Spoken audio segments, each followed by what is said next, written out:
Have you ever sprinted down a hallway, heart hammering only to realize you've opened the wrong door? The one you pressed felt familiar under your fingertips, but what burst out on the other side was nothing like you expected. In a breathless second, Alex Turner swung into what he thought was maintenance interview room B and found himself facing the sleek mahogany table of OneCare Health's CEO. His battered boots scuffed the marble floor as he froze, resume clutched like a lifeline. Across from him, Isabella Quinn rose from behind her leather chair, the corners of her eyes tightening with recognition. The world narrowed to her voice, low and certain. "I've been waiting since 2010. That single line cracked open a decade of struggle, sacrifice, and unspoken debts, rewriting Alex's story before he even sat down. If you believe in life's unexpected pivots and the power of a single moment to change everything, hit subscribe, ring the bell, and drop a comment. What's the most surprising opportunity you've ever stumbled into? Alex Turner's boots had seen better days. The scuffed leather told stories of service calls at dawn, late-night repairs under flickering fluorescent lights, and one too many missed opportunities. But this morning he stood at the foot of a towering glass and steel edifice, clutching a crumpled resume and a manila folder as if it were a treasure map. Maintenance technician interviews were held on the 11th floor, so he'd been told. He slid through the revolving door into the cavernous lobby of OneCare Health. Polished marble floors reflected the soft glow of recessed lighting. A bank of elevators hummed patiently. Near the reception desk, a display touted the company's mission, bringing quality healthcare to every doorstep. Alex swallowed, rehearsed his answers under his breath, and pressed the call button for the 11th floor. The write-up was brief, but felt endless. He clutched the folder tighter, straightened his too-loose tie, and tried to calm the tremor in his fingers. His daughter Emma had helped him rehearse last night, her college textbook spread across the kitchen table as she quizzed him on every possible question. He had to nail this one. The rent was due and Sophie needed new tires on her bus. When the doors slid open, Alex took a breath and stepped forward, only to be met not by folding chairs or clipboards, but by plush carpet glass-walled offices and the quiet hum of wealth at work. A brass nameplate on a heavy oak door read, "Isabella Quinn, founder and CEO." He hesitated. "Maintenance technician interview," he called, voice cracking. "Come in," came a cool, measured reply. Alex's heart slammed against his ribs as he opened the door. The room was vast, a high-ceiling, floor-to-ceiling windows that framed a panoramic cityscape, and at its center, a long mahogany table. At the head, a woman stood, blonde hair swept into a low chignon slate-gray suit tailored to perfection. Her eyes were sharp, yet held a trace of warmth, as though she were reading his very soul. "Michael Carson," she asked, wrong name, wrong resume. Alex blinked.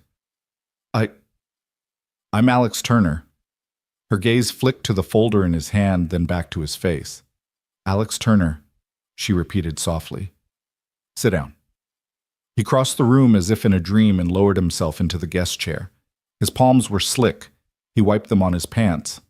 "Do I know you?" he asked, glancing around for hidden cameras or waiting interviewers who might appear at the last second. She didn't smile. "We met once," she said quietly. It was snowing on Highway 287 near Bozeman. Cold trickled down Alex's spine. That night flashed before him a raging blizzard, his crowbar smashing the Volvo's windshield, the flash of headlights as he pulled a fragile woman free from twisted metal. He'd wrapped her in his coat, refused the cash she offered, and vanished back into the storm to reach his sick wife. He hadn't thought of that rescue in years.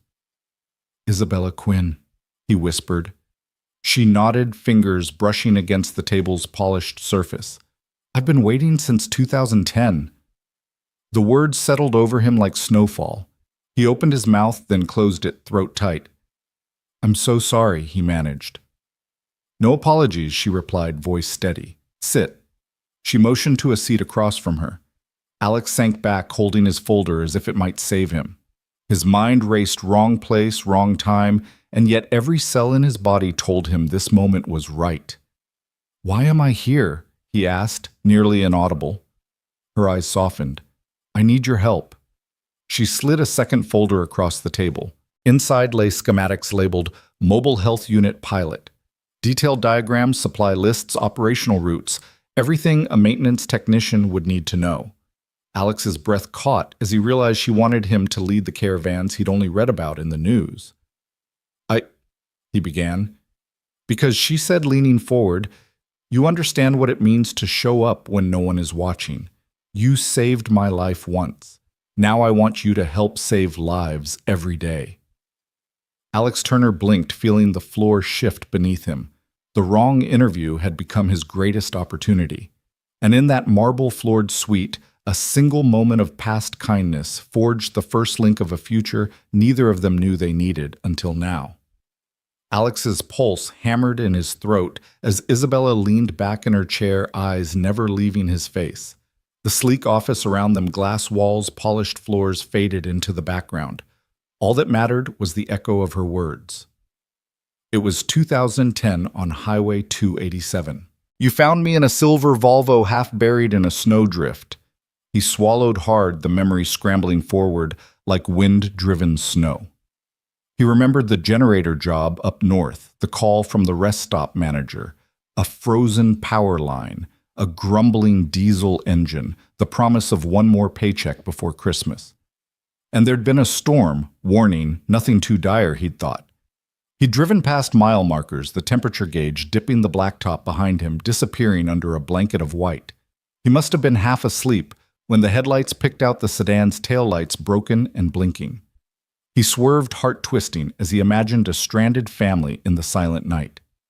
Then the car came into view, nose buried, one wheel spinning futilely in slush. Snowflakes thick as feathers danced in his headlights.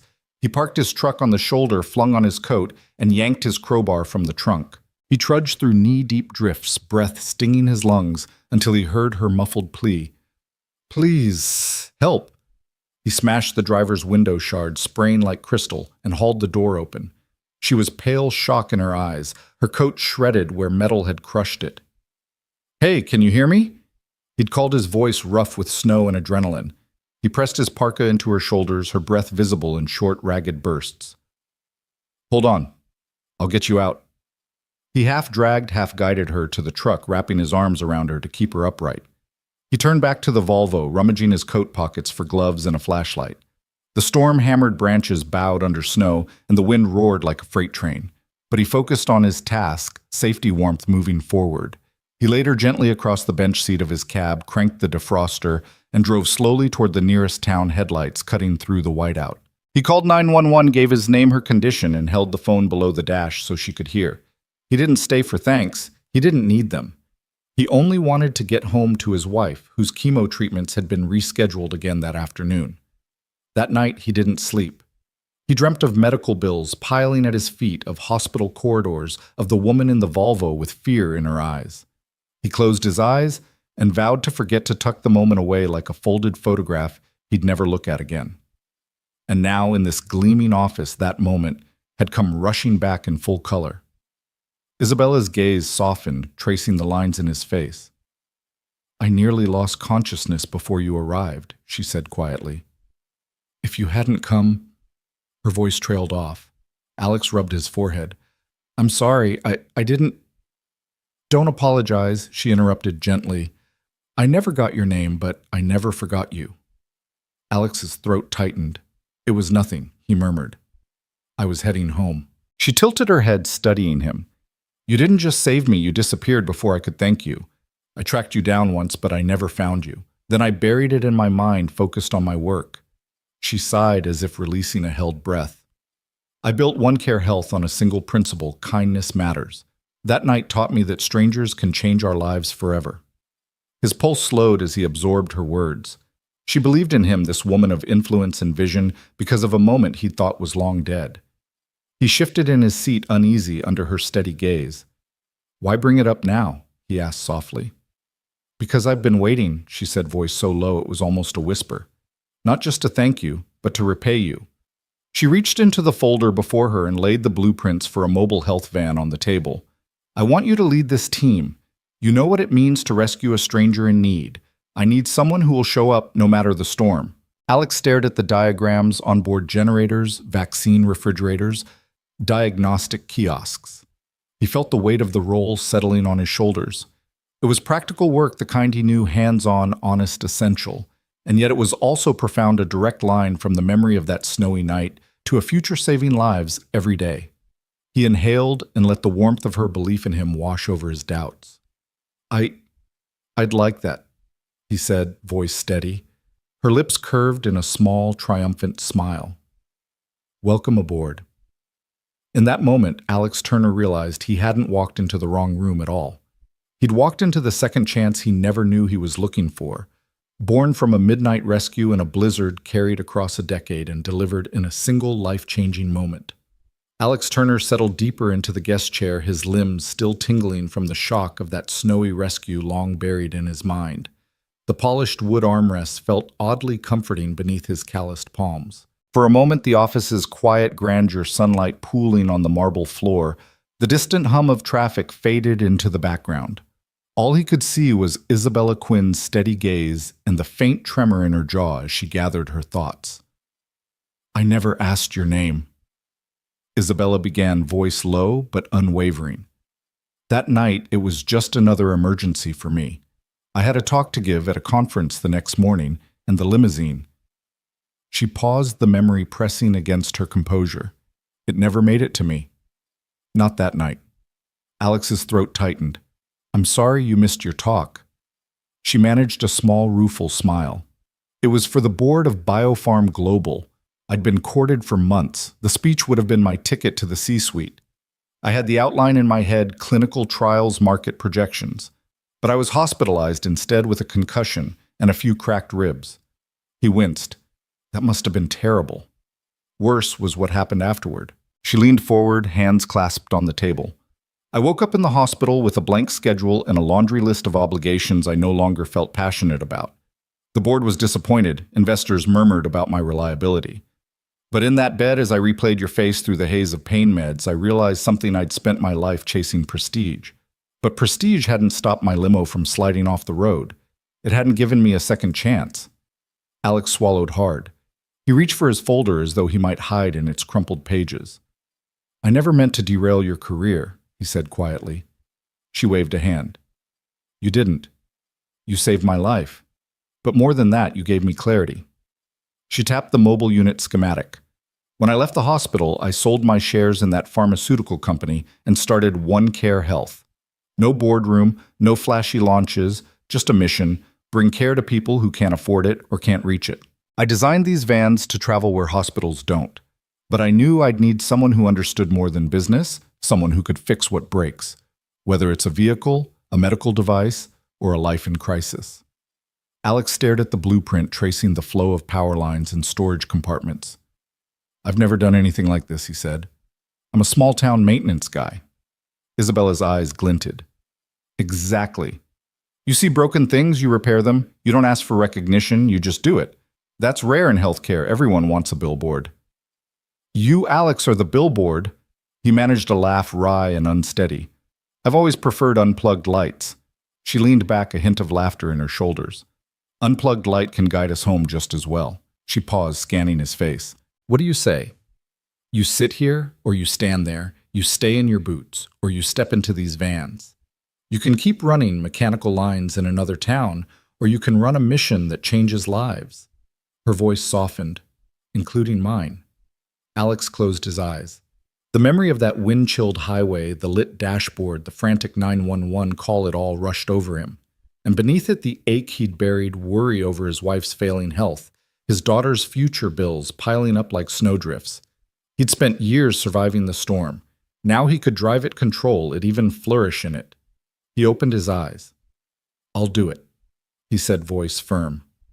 I'll help build these units and keep them running wherever you need me. Isabella's relief was palpable. She rose and crossed to the table's end, offering her hand. Welcome to OneCare Health, Alex Turner. He stood, taking her hand. Her grip was strong, reassuring. In that moment, he felt the weight of possibility settle in his chest. The wrong interview room had become the right one, and the lifeline he'd tucked away years ago had come back to anchor him. She guided him to the window. Below, the city stretched out like a living map. Neighborhoods, hospitals, clinics, and the empty patches between them. This, she said, is why we do it. She tapped the window. In a world that races forward, we stop for people. We bring the light to them. Alex leaned in, looking beyond the glass toward a future that was finally within reach, not just for him, but for every life these vans would touch. He inhaled, tasted the faint scent of pine from the office's lone potted tree and the city's exhaust down below. He let it remind him of that snowy night, the cold, the darkness, and the single beam of warmth that changed everything. No fanfare greeted them, no cheers, no flashing cameras, just the soft click of two lives aligning their courses. And as he turned back to Isabella, Alex Turner realized that sometimes being a survivor means stepping forward, becoming the savior you once needed. In that polished office under the hum of glass and steel, he accepted not just a job, but a calling that was born in the snow and carried through a decade of storms. He sat again, but this time with a sense of purpose beyond the resume in his hand. Isabella picked up his folder, and together they pored over the blueprints, discussing routes, maintenance schedules, staffing logistics. Their voices blended with the city's distant symphony, a dialogue of compassion and mechanics of strategy and service. Outside traffic flowed on, unaware that in that corner office, the smallest moment from long ago, had sparked an engine of hope. And as Alex Turner traced each line on those sacred documents, he felt the first true warmth of second chances blooming in his chest, ready to illuminate every broken road ahead. Alex Turner exhaled, feeling the weight of the moment settle between them like a soft snowdrift. He'd prepared himself for polite dismissal, an apologetic, "We appreciate your interest," and another resume tossed onto the growing heap of also-rans. Instead, Isabella Quinn was leaning forward, her fingers laced on the polished table eyes, bright with purpose. "I want you on the road," she said. Alex blinked. He shook his head as if to clear it. I thought you were interviewing for maintenance staff. I mean, it's an office." Isabella smiled the kind of smile that reached her eyes and warmed her whole face. "This is maintenance staff, just not the kind you find in an office tower." She tapped the schematic on the table. OneCare's mobile health units, refrigeration for vaccines onboard generators. Diagnostic kiosks, we travel to communities where hospitals are a day's drive away. We need someone who can fix anything anywhere. He swallowed. "I've changed light bulbs and unclogged drains," he murmured. "I've even rewired coffee machines on a cold morning. But medical equipment isn't so different," she interrupted gently. "It's precision and care. You've spent your life solving problems without fanfare. You never asked for credit when you pulled me from that wreck. You just did what needed to be done." Alex looked down at his hands, rough and ink-stained, the kind of hands that remembered every bolt and wrench. He thought of his daughter Emma, off at college and too busy for nightly calls. He thought of his late wife Lisa and the radiator he'd fixed to keep her warm in her last days. He'd lived 100 unseen moments of quiet heroism. This would feel familiar. He dared to meet Isabella's gaze. "What exactly would you have me do?" She reached for a cup of water and set it before him. "You'd oversee the maintenance and rapid repair of our fleet. When a van's engine sputters on a gravel road, you're the one who gets it moving again. When vaccines threaten to spoil, you're the one who spots the coolant leak. When diagnostics kiosks freeze up in a winter storm, you're there hands-on, making sure care keeps flowing." Alex picked up the glass fingers curling around it. The water was cool against his palm. "You're talking about long days, nights under the stars, driving down brush-filled back roads." Isabella leaned in. "Exactly. It's not a desk job. It isn't meant to be glamorous. It's meant to matter." He set the glass down, sensing the gravity of her words. "I'd have to travel alone sometimes," he said. "I'm not exactly social." She chuckled softly. "You're not the chattiest guy at the brunch buffet, but out where we go, people aren't looking for small talk. They're looking for someone to show up when no one else does." Alex's heart thumped. He'd been invisible so long that the idea of being needed, truly needed, felt foreign and thrilling. "And the team," he asked. "Do they respect guys like you," Isabella answered. "You're not a suit barking orders. You're someone who understands the value of a working machine when a life depends on it. You'll be their anchor in the field." He closed his eyes briefly, seeing himself crouched under a van in sleet headlights, cutting fog tools spread like instruments of healing. He saw himself in the driver's seat, the mobile clinic's engine purring after his repair. He saw the faces of patients waiting in the back, Children with coughs, elders with aching bones, trusting him to keep the unit alive. He opened his eyes. "What about training?" he asked quietly. Isabella smiled again, that resilient curve of soft steel. "I'll ride with you," she said. "We'll tackle the first 6 units together. Then you'll run solo, but I'll always be a radio call away." "I trust you with lives, Alex." He blinked, feeling tears threaten. "Shh! I don't know what to say." "Say yes," she said simply. "You don't have to sign anything right now. Go home, think it over, talk to Emma. But know this, we need you. I need you." Her sincerity was a mirror reflecting the man he had been and the man he longed to become. He remembered the hope he'd clutched in this same folder years ago, hope that had dimmed under the glare of hospital bills and dead-end paychecks. Now possibility glowed once more. He swiped a hand over his face. "I want to say yes," he said, voice rough. "I need to say yes." Isabella rose, extending her hand. He stood and took it. Her grip was firm, grounding him. "Welcome aboard, Alex Turner," she said. He exhaled in relief, the tension seeping away. He settled back into his chair for a moment, letting the decision sink in. It wasn't just a job offer, it was a lifeline cast to a man adrift for far too long. They spent the next hour hashing out details, schedules, supply chains, field protocols. His questions were met with practical answers and thoughtful support. He learned the mechanics of the onboard generators, the backup systems for cold storage, the remote diagnostics apps they'd developed. Isabella sketched a route from the city to an isolated mining town, nodding as he pointed out potential hazards, narrow passes, landslide zones, river crossings. By the time he closed his folder, Alex felt more certain than ever. The wrong interview had become the pivot point of his life. He imagined the unvarnished roads ahead, mud-slick forest trails, sun-baked desert highways, early mornings refilling the water tank in a gentle dawn, late nights repairing heat strips in an icebound canyon. He imagined the smiles of patients who'd see the OneCare logo and no help had arrived. Isabella walked him to the elevator. As its doors closed, she called Monday 6 a.m., "Back here." He nodded, the quiet thrill of anticipation in his chest. "I'll be here." The doors slid shut, and when he stepped back into the lobby, the polished world seemed softer, more welcoming. He slipped his resume into his coat pocket, warehoused now by fate, and took the stairs 2 at a time. Outside, the autumn air was crisp, carrying the faint scent of fallen leaves and city traffic. He drew in a deep breath, savoring the cold. He thought of Emma, how he'd tell her tonight, and of Lisa, how he'd honor her memory with every repair that saved a life. As Alex Turner walked away from the glass doors of OneCare Health boots clicking on the pavement, he realized this was more than a job. It was redemption. It was purpose.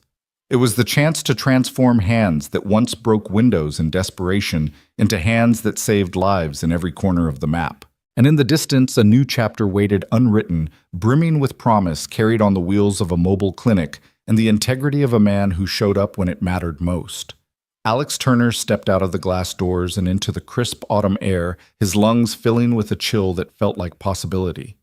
The sky was a pale blue streaked with clouds that drifted lazily overhead. Sidewalk leaves, amber rust and gold crunched under his boots. As he walked, the city's pulse around him softened by the season's hush. For the first time in years, he felt alive. He let the sidewalk carry him without direction past storefronts streaked with October sales signs and outdoor cafes where patrons sipped lattes under strings of fairy lights. He tucked his hands into the pockets of his coat fingertips, brushing the bulge of his resume, no longer a lifeline, but a relic of what had brought him here. His mind drifted to Lisa. He saw her again in the yellow hospital gown, laughing through a raspy cough as he struggled to fix the old radiator in their basement apartment. She'd teased him that morning, "You're going to be the best-looking tech guy at my support group." He had smiled, heart aching in its hollow place fingers, cold from grease, but warmed by her wink. He hadn't felt grease on his hands for months. The thought made him grin. Soon he would. He paused at a corner, the early sun glinting off a copper spire in the distance. He remembered holding Emma as a child, her fingers tight around his. "Daddy, she'd said you make the world work." She hadn't understood mechanics then, only that when he fixed something, it meant safety, comfort, love. Now she was at university, smart, independent, struggling with her own dreams. He pulled out his phone thumb, hovering over her contact. Before he dialed, he realized he wanted to tell her in person. He pictured her on video chat, long brown curls, tired smile, the book scattered across her dorm desk. He wanted her to know this wasn't just good news, it was a homecoming of hope. He swung onto a tree-lined street he'd walked 1,000 times, where old brick townhouses stood shoulder to shoulder like loyal friends. He passed Mrs. Delgado's flower shop pumpkins, and mums spilling from wooden crates, and smelled the sharp sweetness of chrysanthemums. He thought of Lisa's favorite bright yellow daisies she kept in mismatched jars. He'd never told Emma why daisies, but it didn't matter. She knew daisies meant sunshine after rain. At the corner deli, he stopped for coffee, the same black coffee he used to nurse while grading bills. He ordered and watched the barista pour steam curling in the air like a promise. He took the cup and set off again, savoring the first bitter sip. He let the warmth travel from his lips through his chest, displacing years of cold worry. He'd spent so long defending himself against survival, patching leaky pipes, rationing every penny, fighting insurance delays, late fees, hospital visits. Now he wasn't just surviving, he was on the brink of building something bigger than himself. He navigated the familiar blocks until he saw the faded green awning of his apartment building. The metal stairs creaked underfoot as he climbed 2 flights to his door. Inside, a single bulb glowed overhead, illuminating a small hallway lined with framed photos. There, a snapshot of Emma at her high school graduation cap, at a jaunty angle broad grin that mirrored his own. He pressed his forehead against the cool frame. "I did it, kiddo," he murmured, straightening the photo. "Dad." Emma's voice floated up from the kitchen, tentative and sleepy. He shelved the coffee on the side table and turned the knob, stepping through into the warmth of lamp-lit walls and the scent of macaroni bubbling on the stove. Emma sat at the kitchen table, textbook splayed open, pen in hand. Her sweatshirt read State University Class of 26. She looked up, eyes widening. "You look—" She paused, searching his face. "Is that a real smile?" He chuckled, sitting opposite her. "First one in a while. How's the study session going?" She rubbed her temple. "Regents, Pride and Prejudice, archaic stuff. But I'll survive." She offered him a half grin that melted his chest. "I've got news," he said, voice unsteady. He reached into his coat. Emma tilted her head, expecting bills or a threadbare photograph. Instead, he pulled out the folder, his old resume, and handed it to her. She opened it, eyebrows lifting. "What's this? I'm not job hunting," he said, leaning back. "I walked into the wrong office today, and it was the right one." Her pen clattered onto the table. Wrong office. He told her about OneCare Health. The sleek lobby, the unexpected reunion with Isabella Quinn, the rescue in the blizzard, the vision to bring care to the forgotten corners of the map. He described the mobile health units, vans, bristling with medical gear rolling into remote towns, and the pivotal role she'd offered him, chief maintenance technician, guardian of life-saving machines. Emma's mouth fell open. "Dad, that's amazing." He watched her absorb each detail, saw the spark in her eyes. "They want me on the road fixing boilers, generators, refrigerators. All of it. They need someone who shows up when it matters." She reached across the table, covering his hand. "That's exactly what you do, Dad. You show up." He swallowed the lump in his throat. "I want to do more than show up. I want to make a difference." Emma smiled, proud and tender. "You will. You've earned it." They fell into an easy silence, broken only by the soft hiss of the stove. He sipped his coffee, feeling the last of his doubts wash away. This place, this crusty apartment filled with the echoes of their past, had sheltered him through loss and struggle. But now it felt like the springboard to something new. He looked at Emma. "We ever talk about moving somewhere warmer?" he teased lightly. She rolled her eyes, but the smile lingered. "Only after you're famous for mobile health clinics." He laughed, a deep, genuine sound that felt as clean as the autumn air outside. "I'll take it." Later, as Emma packed up her books and headed to her room, Alex lingered by the window. Streetlights blinked on and the city exhaled into evening. He traced the skyline towers and rooftops etched against the darkening sky and envisioned the long roads ahead, pine-forested highways, dusty plains, gravel paths. He pictured OneCare vans slicing through dawn mist, children waving, elders smiling with relief. He rolled down his sleeve, revealing a faded scar on his forearm from that night in the snow. He pressed a finger to it, honoring the line between then and now. The storm he'd survived had led him here to a homecoming of hope, where every repair was a renewal and every mile traveled a testament to second chances. His phone buzzed a text from Isabella Quinn. "Welcome aboard. Reports come in Monday. See you at 6. He gripped the windowsill. "I'll be there," he murmured. Above him, the first star emerged.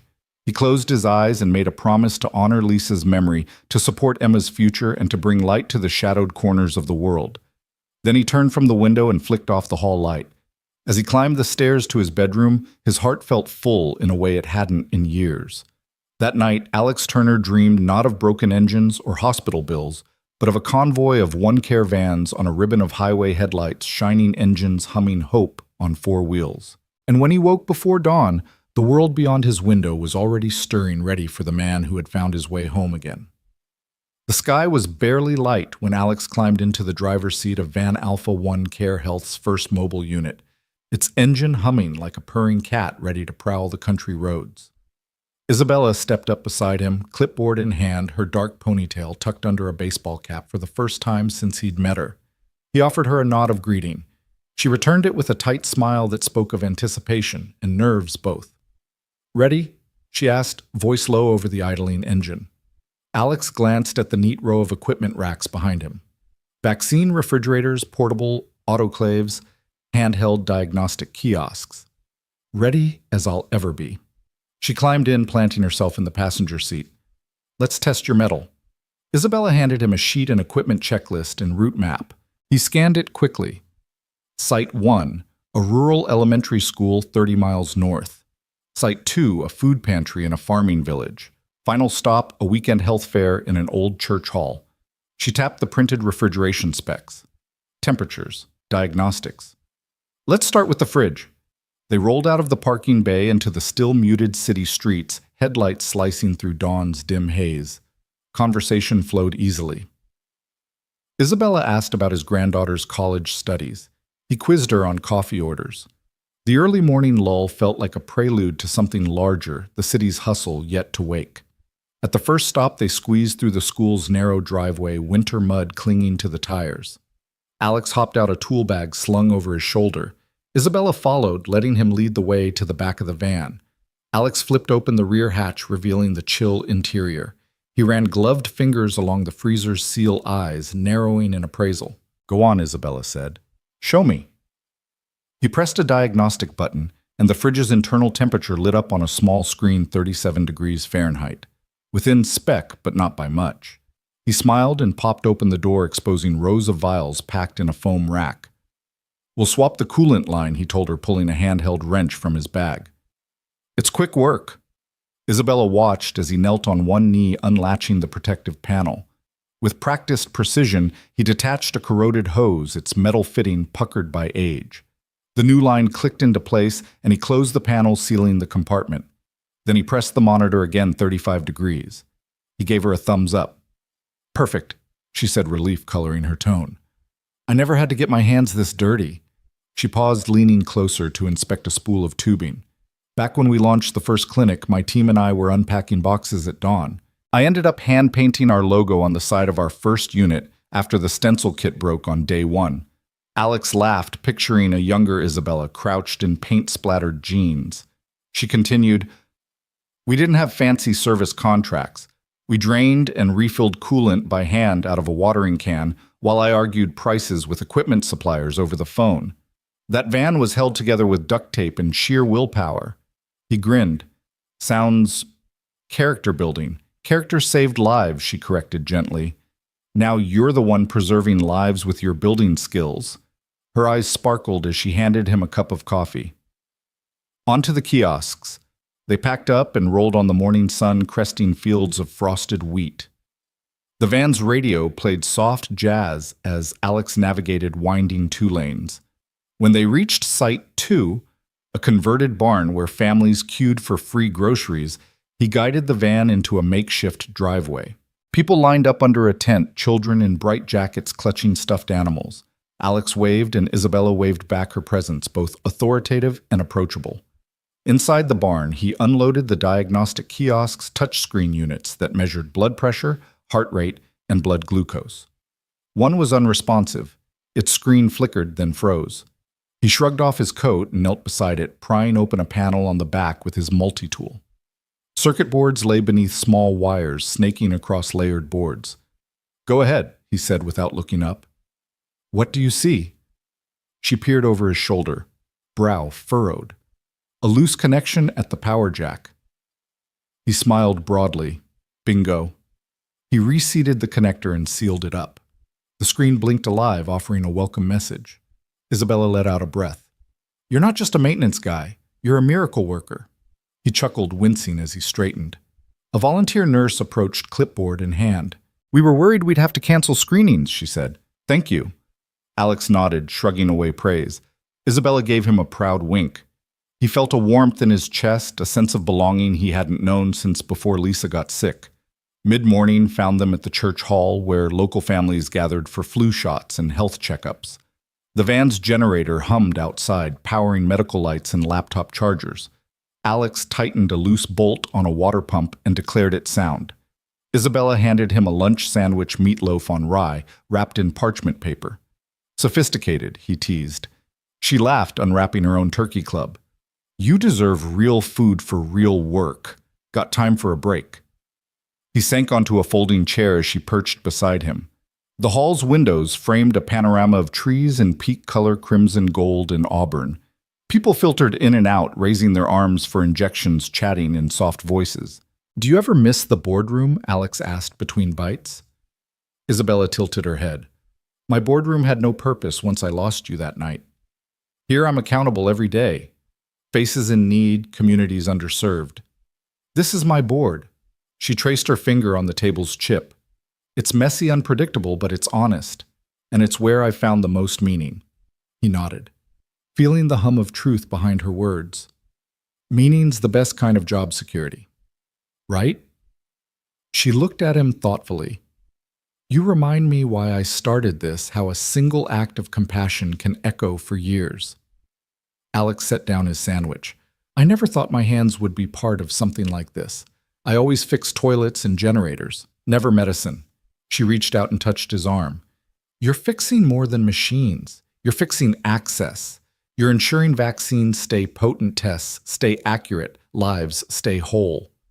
He took a steadying breath, the echo of her appreciation fueling his confidence. A child's laughter drifted in from the hall. He looked up to see a small boy peering into the kiosk window, eyes wide with curiosity. "Can I see the boy?" asked. Alex lifted the boy onto a stool. "Sure thing. Watch me turn it on." He powered up the machine and guided the boy's small fingers to tap the start button. The boy giggled at the feel of the cool screen. Isabella watched warm pride in her gaze. "See?" she murmured. "You're inspiring the next generation." He caught her eye and smiled. "I like that." By late afternoon, they packed away the last syringe holders and diagnostic cards. The van's interior was spotless, ready for tomorrow's route. Isabella offered to drive back. Alex declined, opting to steer. He fired up the engine, pulling out onto the highway as evening's auburn light faded to indigo. The ride home was a comfortable silence, the miles ticking by under the van's steady hum.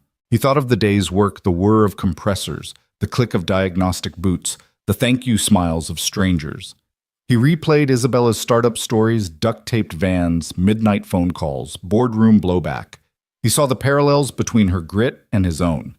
The late nights, the endless troubleshooting, the refusal to give in to despair. When they pulled back into the one-care garage, side lights glowing, Isabella placed a hand on his shoulder. "You did well today," she said. "I know we said 6 training runs together, but if you ever need someone in the field..." She tapped the van's side emblem. "Call me. I'll be there." He nodded, the warmth in his chest matching the glow of the overhead lamps. "Thanks. It means a lot." She offered him a genuine smile, no boardroom polish, just human relief. "Get some rest. Tomorrow we do it again." Alex climbed out, stretching muscles he'd forgotten he had. He locked the van and turned to her. "I never thought I'd look forward to sunrise," he admitted. "Sunrise and coffee," she teased, unzipping her jacket. "One more thing," your daughter called. "She's coming home this weekend." He blinked. "She is..." His voice cracked with the surprise and joy he felt. I'll tell her I'm otherwise engaged. She laughed a light, clear sound that followed him as he walked away. That night in his apartment, Alex sank onto his couch and closed his eyes. He felt the subtle ache of muscles stretched in service. The gentle buzz of adrenaline faded to contentment. Outside his window, city lights blinked on, and he was no longer alone in a silent struggle. He was part of something bigger, something that healed bodies and hearts alike. He drifted to sleep with a sense of purpose cradling him, ready for the promise of dawn, the promise of again showing up when it mattered most. Alex Turner returned to the One Care garage after an early morning root armor of grease and dust still clinging to his sleeves. The late winter sun slanted through high windows, dust motes drifting like silent witnesses. As he stowed his tools and logged the van's final readings, he noticed the cardboard box he'd shoved into a corner the night before, marked in faded ink old papers. Curiosity tugged at him. He pulled it down and set it on a low workbench, wincing when the dust swirled around his face. Inside, he found envelopes of bills and insurance statements, an old hospital discharge summary with half-legible stamps, and a stack of letters he'd never mailed. He lifted the top one-line notebook paper, its fold lines worn soft. His handwriting tilted in neat columns, a younger man's script.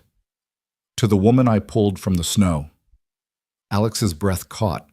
He hadn't thought about this letter in years. He eased open the fold, the paper crackling. The words he'd written under fluorescent hospital lights flooded back. I don't know your name, but I know your eyes were as frozen as the road. You tried to hand me money. I refused because it felt wrong to profit from a stranger's fear. I was headed home to my wife, and I still am. But for a moment you reminded me why I keep going. People matter more than plans. You mattered.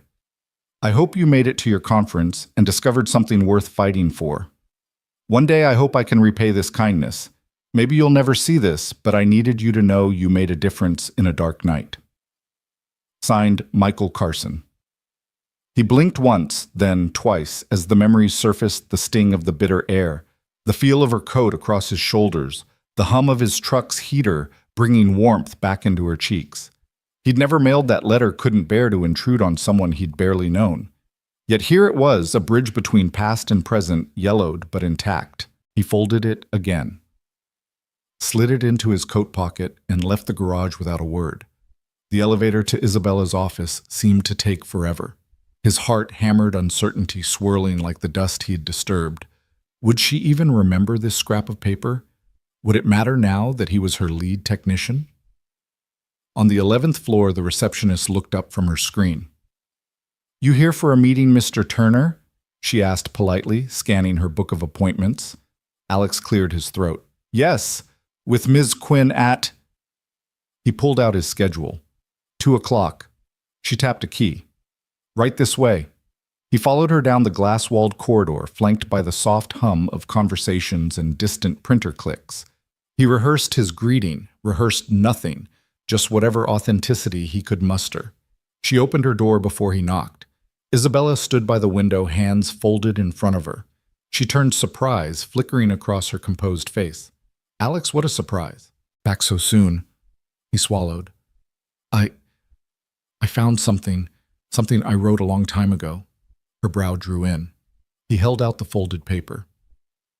I never sent this. I figured now might be the right time. Isabella accepted the note with gentle reverence, as though it were made of glass. He shut the door behind him, his shadow merging with hers against the frosted glass. The room felt smaller now, more intimate, the leather chairs, the potted fiddle-leaf fig, the glow of afternoon sun through gray drapes. She unfolded the letter. He watched her fingers tremble as she smoothed its creases. He traced the line between them with his gaze, studying her expression, anticipation, trepidation, something like gratitude. He wasn't sure he was ready for how raw this moment would be. When she spoke, her voice was hushed. I remember writing a version of this in my head, she said, eyes on the page. But I never knew who you were. She paused, inhaling slowly. I never thought I'd hold your words in my hands. Alex shifted his weight. It was a moment I couldn't let die. You saved me, but you probably didn't know I'd been dying on the inside that night, every expectation I'd built for myself gone in an instant. When I pulled you out, I realized kindness was my only currency. You taught me that. Tears welled in Isabella's eyes. She raised her gaze, and Alex saw lines of vulnerability etched into the woman who'd seemed so invincible. You did more than teach me. You gave me a reason to rebuild. I see that now, how your act of compassion became the cornerstone of One Care Health. Your belief in humanity carried me through years of boardrooms and power struggles. He backed away slightly as though the warmth in her gaze might burn him. I never saw it that way, he confessed. I saw a woman in need, didn't think beyond that. She folded the letter and tucked it into a plush folder on her desk. That's the beauty of it, she said, voice thick with emotion. You saw a stranger and acted. I saw a stranger and remembered how to believe. And today, every time I drive onto a dirt road to bring care to someone's front door, I carry your kindness with me. Silence settled between them, but it wasn't empty. It was alive, pulsing with two souls laid bare. The office's grandeur receded until all he could focus on was Isabella's steady breathing, the soft click of her heels as she stepped closer. I want you to know, she said, her hand hovering over his, that this company, this mission, it's built on your kindness, and I'm deeply grateful. Alex's throat tightened. He looked down at their hands nearly touching and then back at her face glistening with tears. Thank you for bringing me back, he whispered. For giving me work that matters and letting me be part of something I can be proud of. She nodded, letting out a shaky breath. You've given me so much more than that. In that shared glance, time folded in on itself, the stormy highway, the hushed hospital corridors, the gleaming conference room, the honking engines of the mobile clinic. Past and present converged in a powerful promise they would move forward together, not just as CEO and technician, but as two people bound by an unsung letter and the truth it revealed. They stood in the quiet aftermath of confession, neither ready to break the spell with small talk. Finally, Isabella broke the silence. I'll frame this, she said, touching the letter gently. It belongs here. She motioned to the empty wall beside her desk, already picturing it as a testament to their shared journey. Alex nodded, his heart unburdened for the first time in years. Thank you, he whispered once more, for this and for everything. As he turned to leave, he realized there was no wrong room, no misstep. Every path, every snow-laden mile, every sleepless night, every bolt he'd tightened had led him here. And as he stepped back into the hallway, he carried with him the weight of that letter, now transformed from an unsent hope into a living bond that would guide them both through every road to come. Alex was elbow-deep in the van's engine bay when the email arrived. He wiped his grease-streaked forehead and peered at his phone screen. Urgent suspension pending investigation. His chest tightened as he read further discrepancies found in Service Unit C's maintenance logs. Effective immediately, you are relieved of duty until further notice. His stomach dropped. He blinked at the words as though willing them away. His hand still wrapped around the spark plug wrench trembled ever so slightly. Doubt churned like a storm cloud in his mind. No, he whispered, voice rough. That can't be right. He backed out of the engine bay, heart pounding. In the back of the garage, the early morning light drained away, leaving soft shafts of gloom. Joe, the fleet supervisor, appeared around the corner, eyebrows raised. I heard he said quietly, Log entries flagged your sign-off last night. Upper management wants answers. Alex dropped the wrench and shook his head. I didn't alter anything, he said, voice small. I signed off after I flushed the lines and checked the temps. That unit was perfect. Joe sighed, defeated. I know you did. But digital records don't lie, or so they say. He paused, resting a hand on Alex's shoulder. I'm sorry, man. Alex glanced at him, gratitude flickering in his eyes. Thanks. He turned and tightened his jaw. I'll fix it. He raced to his locker, yanked out his notebook where he'd tracked every pump test, every gasket replacement. His pen flew across the pages as he cross-referenced times and tachometer readings. Nothing on his end had gone wrong. Yet the internal logs showed someone had reversed the entries, marking the unit's temperature out of spec for 3 hours after he'd clocked out. He stormed to Isabella's office resume folder, tucked under one-arm notebook in hand. The hallway was quiet, hushed whispers drifting behind closed doors. He hesitated at her door, heart hammering. He'd never barged in unannounced before, but this time he had to break protocol. He knocked twice louder than usual. When she called, Come in, his resolve steadied. He stepped inside, eyes flicking to the framed letter on her wall and then to her chair. Isabella looked up from her laptop, concern immediately flooding her features. Alex. What's wrong? He dropped into the guest chair, sliding his notebook across the desk. Someone tampered with the logs, he said flatly. They made it look like I didn't maintain Unit C properly. They've suspended me pending investigation. Her eyes narrowed, jaw tightening. Who? He shook his head. I don't know yet, but it wasn't me. He clicked open the digital printout in his hand. See, this timestamp's changed after I signed out at 6:15. Someone with access logged in at 7:20 and altered the entries. Isabella leaned back silent for a long moment. Then she stood and crossed to the window, pressing a hand against the cool glass. Outside, the city moved on, oblivious to the personal storm unfolding in her office. She drew in a breath and turned to him. Bring me everything you have. Over the next hour, Alex laid out his evidence workshop notes, security camera timestamps from the garage entrance, the van's diagnostic report showing a clean bill of health after his sign-off. Isabella listened without interrupting, absorbing every detail. When he finished, she nodded once. Thank you, she said. I'll handle this. He rose to leave, but she caught his arm. Don't go anywhere. He paused, eyes searching hers. Is this going to take long? She managed a small, confident grin. Not if I can help it. Over the next 2 days, Isabella quietly mobilized her contacts. She summoned the head of HR for a closed-door meeting presenting the security footage showing Alex leaving the garage at 6:10, rushing home for a family emergency, an unplanned hospital visit for his niece, he'd told her. She pointed out timestamps on his shift log, the GPS data from the mobile app showing his route, every meticulous record he'd kept. She confronted the team's junior technician, Derek, whose badge swipe matched the altered entries.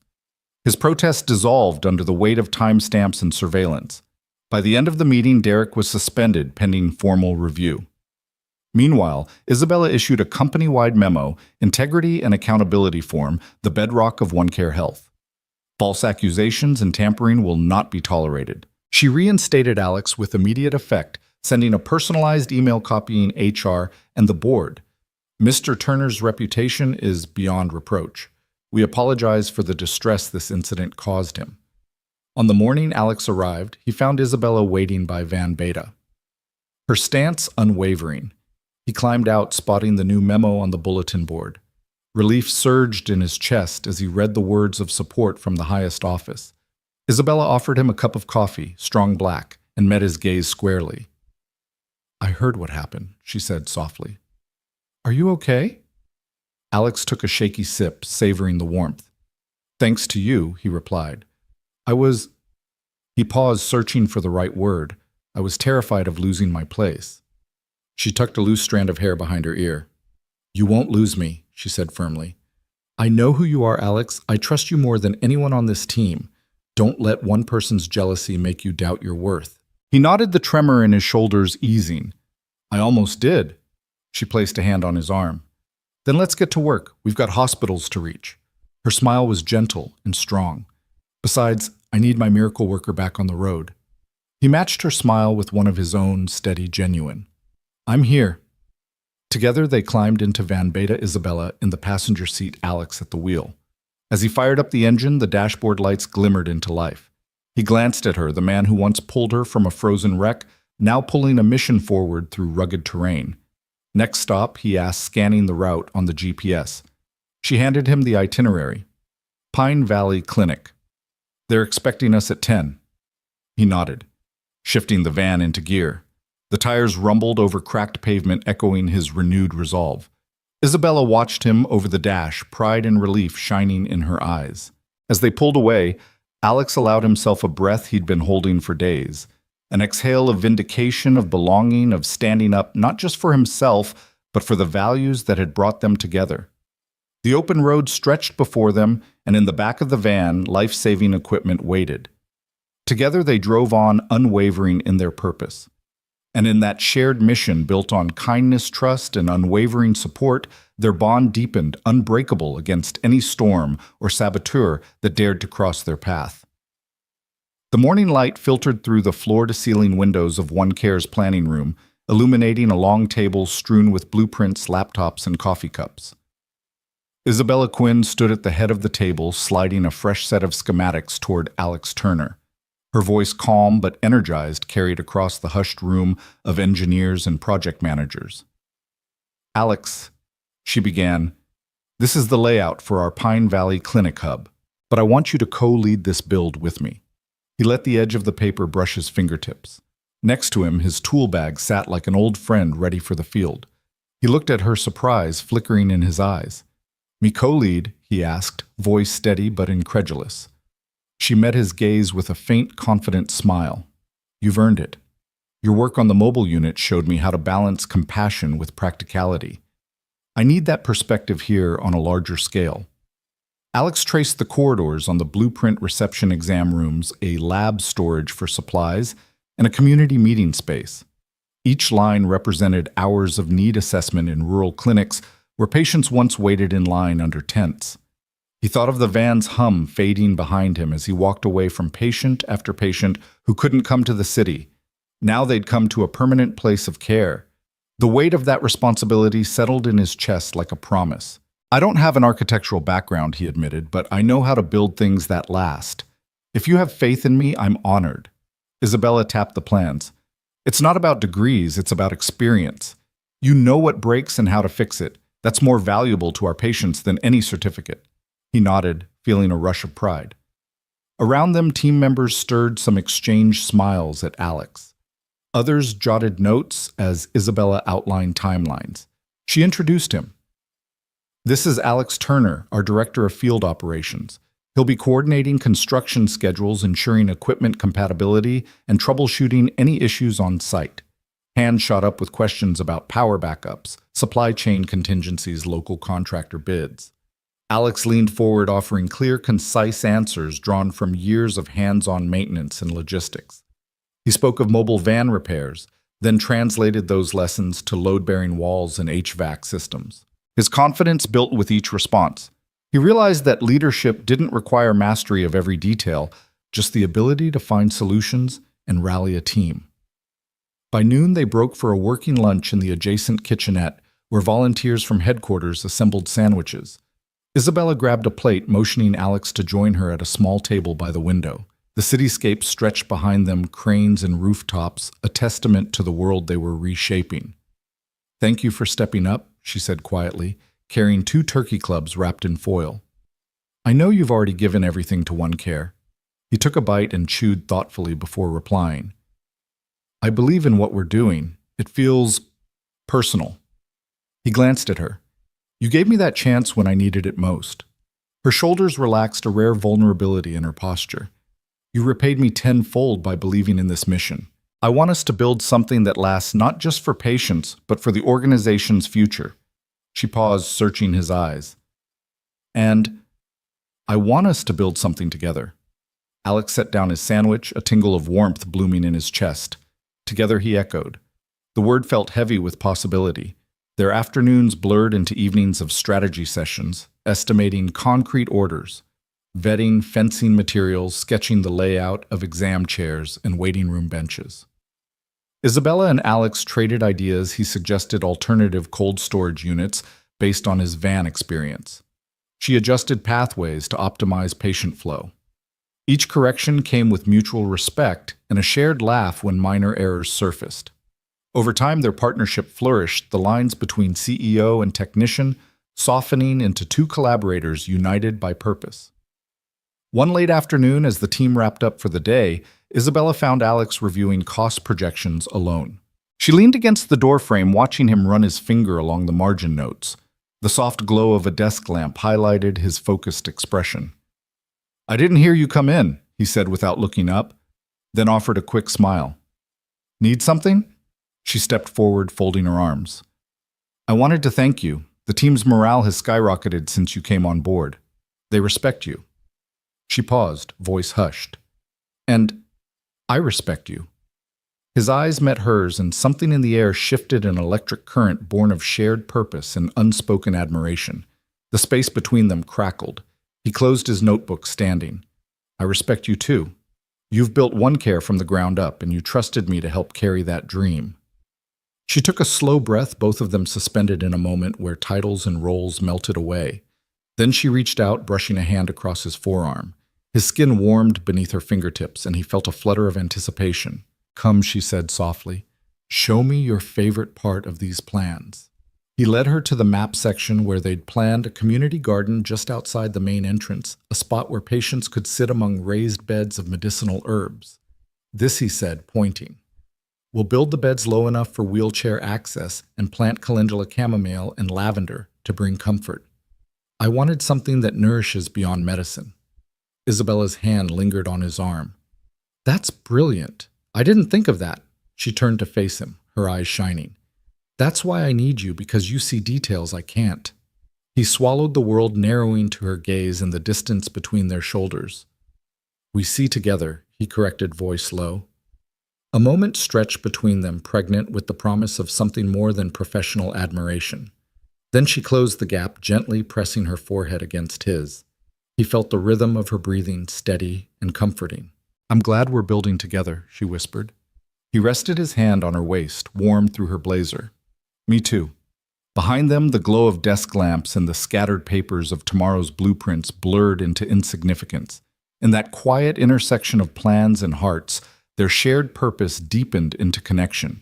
Two people, once strangers on a snowy road, now architects of hope and each other's future. And as the sun set beyond the city skyline, Alex Turner and Isabella Quinn stood surrounded by the promise of a clinic that would heal communities and a partnership that would heal two souls. They remained there, steam rising from their coffee cups, united in vision and tenderness, ready to build a world that would stand long after the last brick was laid. Late evening shadows pooled in the corners of the One Care Health stairwell as Alex Turner followed Isabella Quinn to the rooftop terrace. The doors swung open to reveal the city spread beneath them, a galaxy of streetlights, neon signs, and distant car headlights winking like fireflies in the dark. The crisp autumn air carried a faint scent of wood smoke and late-night coffee, a reminder that life pulsed on below as relentless and hopeful as ever. Alex stepped onto the gravel-strewn deck, first the soles of his boots crunching softly. He paused at the railing, resting his arms atop the cool metal, and gazed out at the skyline. He felt small in that moment, just one man in a sea of buildings, but also profoundly connected to something larger. After weeks of shifting from emergency calls to stifled accusations and triumphant vindication, this quiet space felt like a sanctuary of clarity. Isabella joined him a heartbeat later, her dark coat pulled tight against the breeze. She leaned forward, mirroring his stance, and they stood side by side in companionable silence. Below them, a taxi horn honked, and a train rumbled through its underground tunnel. But here, it was just wind and the gentle hum of the city at rest. Alex cleared his throat, tracing the horizon with his eyes. "It's different up here," he said, voice low, almost peaceful. Isabella nodded. "I come up here when I need to remember why we do this, why we keep pushing." She inhaled deeply, exhaling with a small sigh. "I guess tonight I needed to remember why I started it all." He shifted his weight, glancing at her profile. "I can't imagine what it took," he said gently, "to turn that rescue night into a company that saves thousands of lives." She offered him a half smile. "Some nights I can't either." She folded her arms, fingers tapping the railing. "It wasn't easy selling my shares, walking away from the board, learning to run clinics instead of quarterly reports. Sometimes I wonder if I traded one kind of loneliness for another." Alex looked at her, the soft glow of streetlights casting shadows across her face. "Loneliness." She nodded, gaze drifting to the street below. "Boardrooms are empty, in their own way. Everyone chasing power metrics headlines, no one ever stops to ask how you're really doing. I built walls of titles and expectations around myself so high that even I couldn't see in." He absorbed her words, recalling the first time he'd pulled her from that wreckage, how she'd tried to thank him for saving her life, only to learn he was disappearing into the storm as quickly as he'd arrived. "I never got to ask what was behind those walls," he said. "I only saw a stranger in danger." Her laugh was a soft exhale. "And you gave me more than a rescue. You gave me perspective, but sometimes perspective is a lonely place to live." He reached out, resting a hand on her shoulder. The gesture was unexpected, but she didn't flinch. Instead, she tilted her head to meet his eyes. "You've been here with me," he said. "Through equipment failures, sabotage, every roadblock. You didn't have to stay." Her fingers traced a pattern against his coat sleeve. "I wanted to," she whispered. I wanted you to know that this partnership means everything. He closed his eyes briefly, the memory of every late-night repair and every hurried route, flashing in his mind the diagnosis kiosk that froze in a blizzard, the freezer line that threatened to spoil thousands of vaccines, the junior technician who nearly destroyed his career. Through it all, Isabella had never wavered in her belief in him. "I've been afraid," he admitted, voice low as the wind. When he spoke again, his words came in a steady tide. "Afraid that if I showed you who I really am, the guy who can't fix everything, who still hurts for my wife, who worries I'll never be enough, you'd see me as nothing but broken." He felt vulnerability prickle in his chest, a rawness he hadn't allowed himself in years. Yet as he risked honesty, Isabella's eyes softened as though she was offering him refuge he'd lacked since Lisa's last days. "I see you as whole," she said after a moment, each word deliberate and calm. "Broken and healed, scarred and resilient, everything that makes you who you are." Alex opened his eyes and looked at her, the city lights refracting in her gaze. His heart felt heavy and buoyant at once. "I keep thinking back to that night how you tried to pay me and I refused. I did it because I had to get home to my daughter, but also because I didn't want kindness to become a transaction." He hesitated. "Tonight, I wanted you to know that you became my kindness. You trusted me when I didn't trust myself." She exhaled softly, stepping closer until their shoulders brushed. "You've become mine too," she replied. The steel in her voice had melted into something warmer, more vulnerable. "I've been afraid to admit it, afraid of losing the person who saved me." Alex turned, facing her fully now. The glow of the street lamps painted soft shadows across his features. "I don't want to lose you," he said, voice steady. "Not as a friend, not as my boss, not as the woman who showed me a new path." Isabella's teeth caught her bottom lip, a nervous gesture he recognized as purely human. "I don't want to lose you either," she confessed, her hand slipping from the railing to his. "I was afraid that what we're building was just another project, but it's more than that now. It's you and me trying to do something good together." He closed the distance between them, offering her his other hand. "Then let's not pretend otherwise," he said softly. "No grand declarations. No promises we can't keep. Just, I'm here. I'm walking forward with you." Her eyes glistened with tears, bright honest, a reflection of the city's scattered lights. "Side by side," she whispered. He nodded. Side by side. They stood there, two silhouettes against the sprawling metropolis. Hands entwined, the night air weaving them closer.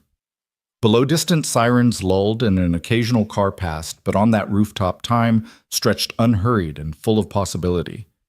Without another word, Isabella leaned her head against his shoulder. He felt the gentle rise and fall of her breath matching his own. In that shared silence, neither tense nor empty, they let the unspoken settle between them. Their fears laid bare, their hopes entwined, their willingness to step into whatever came next hand in hand. When the first raindrops began to fall, Alex reached into his coat pocket and produced a small umbrella. He opened it over their heads, sheltering them from the drizzle. She looked up at him, a soft smile curving her lips. Sometimes it took a wrong turn to lead to the right moment, he thought. Sometimes the quietest confession held the greatest power. And as they huddled beneath the umbrella, gazing down at the city they'd pledged to serve, Alex Turner and Isabella Quinn faced the future not as strangers or mere colleagues, but as two people bound by kindness, trust, and the quiet strength of walking forward side by side. The first blush of dawn painted the sky in pale rose and gold, as a hush settled over the newly completed One Care Health facility. The building's glass facade caught the early light, reflecting the promise of a new day. Volunteers and staff assembled on the sidewalk, nurses in crisp scrubs, technicians still blinking away sleep neighbors, curious to see what this health hub would bring to their community. Isabella stood at the front, ribbon and ceremonial scissors in hand, her dark ponytail tucked under an understated cap that read, "One Care." Alex Turner slipped quietly to stand beside her, the soft hum of the city waking around them. Isabella stepped forward onto the small wooden platform erected for the ceremony. Behind them, the facility's doors gleamed, ready to open. A photographer snapped a quick image, the flash mingling with the gradual morning star. Isabella gestured for silence. Thank you all for being here at this early hour, she began, voice steady but warm. Today we celebrate not only brick and mortar, but the spirit that built this place. Compassion in action. She paused, eyes sweeping the crowd, standing families, city officials, the One Care team. When Alex Turner pulled me from that snowstorm more than a decade ago, he taught me what real care looked like. It wasn't in grand gestures or press releases. It was in a quiet act of kindness on a frozen highway. A murmur of recognition rippled through the staff.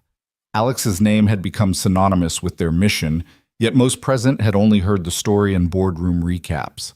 Now they saw the man who saved the CEO's life, who'd become their champion. Isabella smiled at Alex. He brought me home, she said, voice catching slightly, and I promised that day to pay that kindness forward. One Care was born from that promise. She lifted the ribbon between two polished posts. Alex and I would be honored if you would join me to officially open the Pine River Community Health Hub. Alex stepped forward, heart thrumming with a mixture of pride and humility. He took the scissors in his calloused hand, a tool he'd never imagined wielding for ceremony. Beneath the platform, Emma and his niece Sophie stood with wide eyes handing out programs printed with the day's schedule, ribbon cutting, guided tours, free screenings, and coffee for all. Alex cleared his throat. He wasn't a man of many words in public. He fixed engines and machines, not speeches. But something about dawn-lit faces looking at him, faces he had saved, faces he had come to cherish, gave him courage. He raised the microphone. Good morning. His voice was low at first, then found strength. I never thought I'd be here holding these scissors instead of a wrench. I came to One Care thinking I was just fixing refrigerators and generators. I didn't know I was fixing lives, mine included. A soft chuckle traveled through the crowd. Alex glanced at Isabella, remembering the snow-chilled pavement, her trembling hand scraped on broken glass, his jacket wrapped around her shoulders. Isabella once told me that compassion is the currency that never devalues. I believed it because she lived it, but I learned its true value when she said, "Your kindness saved me." That night when I drove away, I didn't realize she'd invited me into a life-changing mission. He paused, letting the weight of that moment drift through the morning air. We've come a long way from a parking garage in a blizzard. Today, this building stands as proof that one person's compassion can ripple outward through miles of back roads, through wheels and engines and heavy lifts, all the way to hearts that were waiting for help. His gaze found Emma's in the front row. She offered him a proud grin. He lifted his free hand in a small wave. Pine River Community is now part of our family. May this place be more than walls and lights. May it be a sanctuary of hope where every person who walks through those doors knows they matter. He exhaled, the last trace of nerves replaced by clarity. Thank you for trusting us. Thank you for believing in kindness. He stepped back, handing the microphone to Isabella. She and Alex stood shoulder to shoulder as she held the ribbon. With a nod from both, they snipped in unison, scissors glinting in the new light, the ribbon falling away in two perfect halves. A cheer rose and the doors swung open. Staff flooded forward, ushering neighbors inside. Alex watched families file in, some timid, some jubilant, but all carrying the same glint of hopeful curiosity. A nurse offered free flu shots. A technician demonstrated a diagnostic kiosk. Volunteers unwrapped coffee cups, steaming, comforting. Isabella slipped an arm through his. You did well, she whispered, her breath warm against his jacket. He nodded, breathing in the mingled scents of freshly painted walls and brewing coffee. We did well, he corrected, meeting her eyes. We started something good. She smiled, her hand tightening on his. And it's just the beginning. Later, as they guided a group of local reporters through the examination rooms, Alex slipped away to a corner where a small plaque had been mounted beside the door. In honor of Alex Turner, whose act of kindness on a snowy night ignited a movement of care.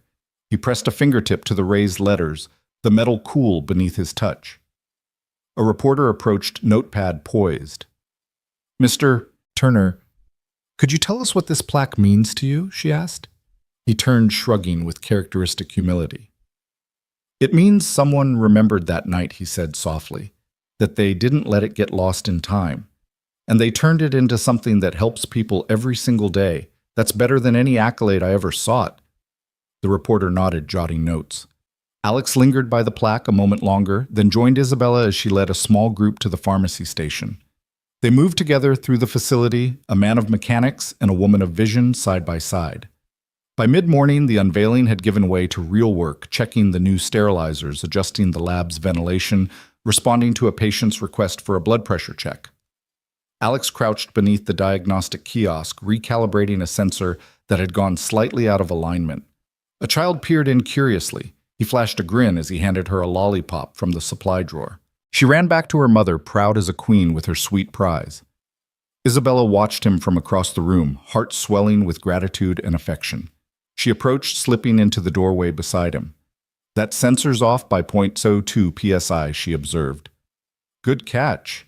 He straightened, dusting his knees. "Habits die hard." She laughed, the sound light and genuine. "You're going to keep me honest for years to come." He wiped his hands on a rag and offered it to her. "That's the plan. We'll keep each other honest." She accepted the cloth and dabbed at a smudge on her white coat. She'd traded her suit for a lab coat this morning and smiled. "I'm glad you're here." He tilted his head. "Me too." Behind them, the clinic buzzed with life. A mother cradled her newborn during a routine checkup. A grandfather received a blood sugar consultation. Volunteers organized paperwork with steady efficiency. Everywhere Alex looked, he saw the echoes of that snowy night gratitude relief trust. And he realized how far he'd come from a weary dad clutching cattle calls and past due notices to a man whose hands built hope on 4 wheels and now in a shining facility. As Isabella stepped forward to address a group of community leaders, Alex lingered a moment, taking in the hum of purpose around him. He closed his eyes, remembering the hush of falling snow, the glare of headlights, the tremor in a stranger's voice. He whispered a quiet thanks to fate for that wrong turn for the open door that had become the right one. Then he stepped back into the flow of the day, tools in hand, ready to tackle the next challenge. Because ribbon cuttings were moments to celebrate, sure, but the real redemption was in the work they would do from dawn to dusk, day after day, touching lives in countless small ways. And as the sun climbed higher, Alex Turner and Isabella Quinn walked forward together, guardians of compassion, champions of second chances, their redemption story just beginning. The grand hall of the Young Masters Invitational thrummed with hushed anticipation as Alex Turner and Isabella Quinn settled into their front row seats. Crystal chandeliers overhead cast prismatic light across the chessboards lined up like soldiers ready to do battle. Emma, his daughter, and now their shared prodigy, sat at the final match table in a simple navy blazer, her brown curls tucked behind one ear. Across from her, her opponent, a poised 14-year-old with a fierce intensity, adjusted his pieces for the last time before the clock began. Alex's hand rested lightly on Isabella's knee. Her fingers closed over his in a silent vow of support. It was more than a chess tournament. It was the culmination of their journey, his chance at redemption, her proof of purpose, and Emma's emergence as a bridge between 2 lives. "Remember, breathe," Alex whispered. "You've prepared for this." Emma nodded, her eyes fixed on the board. "I see it, Dad." Across the table, she opened the game with her signature queen's pawn. Isabella caught Alex's eye and offered a small, proud smile. Behind every move lay a lesson in resilience and trust, lessons taught over late-night study sessions, long drives to clinics, and rooftop confessions. The opening gambit set the tone, a bold exchange that surprised even the commentators. Emma's knight sprang forward, sacrificing a pawn to gain critical control of the center. Gasps rippled through the audience. Alex leaned forward as Isabella's breath caught. She mouthed, "She did it." Emma's opponent blinked, regaining composure, but the momentum had shifted. Move by move, Emma navigated the complexities, weaving her pieces into a net of calculated pressure. Her father's heart pounded. Her mother's chest tightened, both aware of the gravity behind each silent move. At one point, Emma paused, recalling Isabella's advice. "Don't just see the board, feel the story. Each piece has a purpose." She turned her bishop to pin the opponent's rook, and Isabella caught a tear at the corner of Alex's eye. He brushed it away, but it left a sheen of pride on his cheek. As the game approached its climax, Emma's queen found a diagonal path to the king's side, delivering a stunning double check. The opponent's pieces crumbled under her quiet assertion. With a gentle slide, Emma placed her queen to declare checkmate. A beat of stunned silence, then the hall erupted. Applause thundered like a victory march. Isabella stood clapping so vigorously she threatened to clap Alex from his chair. Alex rose beside her laughter and tears mingling in his expression of unguarded joy. Emma looked up from the bored eyes shining. She stood as well, stepping around the table. The ribbon of audience applause trailed behind her as she crossed the distance to her parents. Alex bent down to embrace her, and Isabella slipped an arm around both of them. For a moment, the three of them swayed together in a cluster of triumph and tenderness. A reporter's microphone poked into view, but Emma ignored it. Instead, she squeezed her mother's hand and looked to her father. Voice steady and clear. "Thank you, Mom. Thank you, Dad." Time suspended. The hush that followed was not awkward, rather it was sacred. A communal exhale that felt like the universe itself acknowledging the moment. Emma's simple words dissolved every title, CEO and technician, single dad and visionary leader. What stood in their place was something stronger, a family forged by checkmate, reborn through acts of unexpected kindness and the courage to embrace second chances. Isabella pressed a gentle kiss to Emma's forehead. "We're so proud of you," she murmured, voice thick with emotion. Alex nodded, hugging his daughter close. "You played every move with heart," he said. Emma pulled back to look at them, her cheeks flushed. "I couldn't have done it without you." Her gaze swept from Isabella's proud smile to Alex's shining eyes. "You both believed in me when I doubted myself." Isabella's free hand stroked Emma's hair. "You believe in yourself," she said. "We just helped you see it." Alex ruffled Emma's hair, laughter trembling in his chest. "Every time you stepped up to the board, you reminded me why I keep showing up too." They shared a quiet moment before Alex held Emma's hand out to Isabella.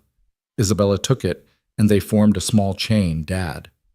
Emma, Mom, standing together on that polished floor as confetti quietly drifted from above, like memories made manifest.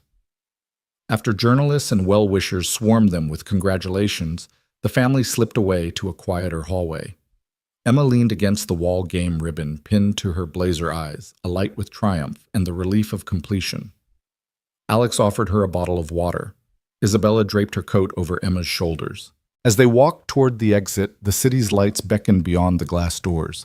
The night air outside was cool, scented with rain that had begun to fall in soft, scattered drops.